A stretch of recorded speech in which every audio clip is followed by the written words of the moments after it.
Assalamu alaikum, I'm Aisha and you're watching Samaa News. Here are today's headlines.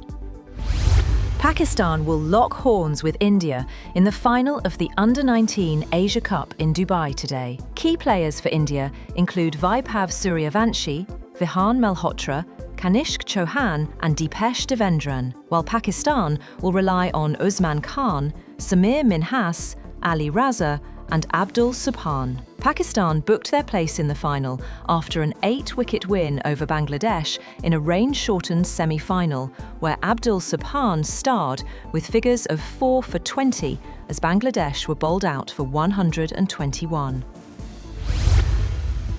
India have omitted Test and ODI captain Shubman Gill from their 15-member squad for next year's home ICC Men's T20 World Cup, while wicketkeeper batter Ishan Kishan earned a recall. Gill, who has gone 18 T21 innings without a half-century and missed the recent match against South Africa due to a foot injury, was edged out as selectors opted for a top-order wicketkeeper. Sanju Samson impressed in limited chances, including a brisk 37 alongside Abhishek Sharma in Ahmedabad.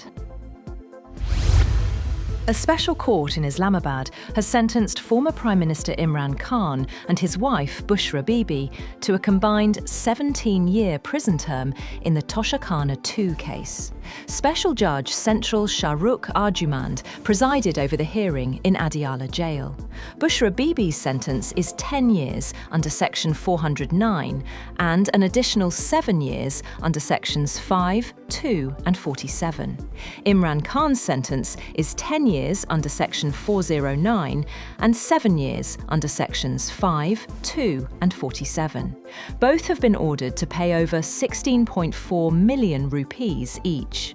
The total combined prison sentence for both stands at 17 years each.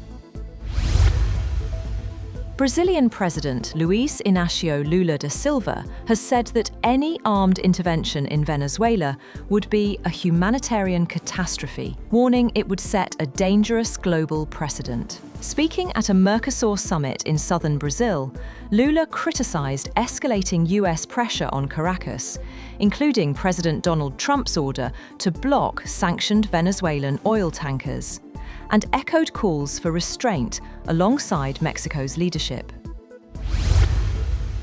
Michaela Benthaus, a 33-year-old German aerospace and mechatronics engineer at the European Space Agency, has become the first wheelchair user to travel beyond the Kármán line, the widely recognized boundary of outer space. Benthaus flew aboard Blue Origin's New Shepard capsule, launching from near Van Horn, Texas. The mission, NS-37, marked Blue Origin's 16th suborbital space tourism flight, highlighting the company's goal of expanding access to space beyond traditional astronaut profiles. 7 elephants have been killed and 1 injured after a Delhi-bound train struck a herd in Assam's Hojai district. The collision occurred at a site not designated as an elephant corridor. Despite the pilot applying emergency brakes, the elephants moved toward the train, leading to the derailment of the locomotive and 5 coaches. No passengers were injured. Rail services on the affected section have been diverted as restoration work continues. Tens of thousands of Bangladeshi mourners, including the country's interim government leader, attended the funeral of a slain youth leader and election candidate amid tight security. Sharif Osman Hadi was shot in the head by masked assailants in Dhaka last week, while launching his campaign for an election due in February. He died on Thursday in Singapore after 6 days on life support. In a rare and symbolic honour, Hadi was laid to rest on the Dhaka University campus, beside the grave of national poet Qazi Nazrul Islam. US negotiators are set to meet Russian officials in Florida today for the latest talks aimed at ending Russia's war in Ukraine, as President Donald Trump's administration tries to coax an agreement out of both Russia and Ukraine to end the conflict. The meeting follows US talks on Friday with Ukrainian and European officials. President Vladimir Putin's envoy, Kirill Dmitriev, is leading the Russian delegation that will meet with property tycoon turned diplomat Steve Witkoff and Trump's son-in-law, Jared Kushner. Marco Rubio, Trump's top diplomat and national security advisor, said he may also join the talks.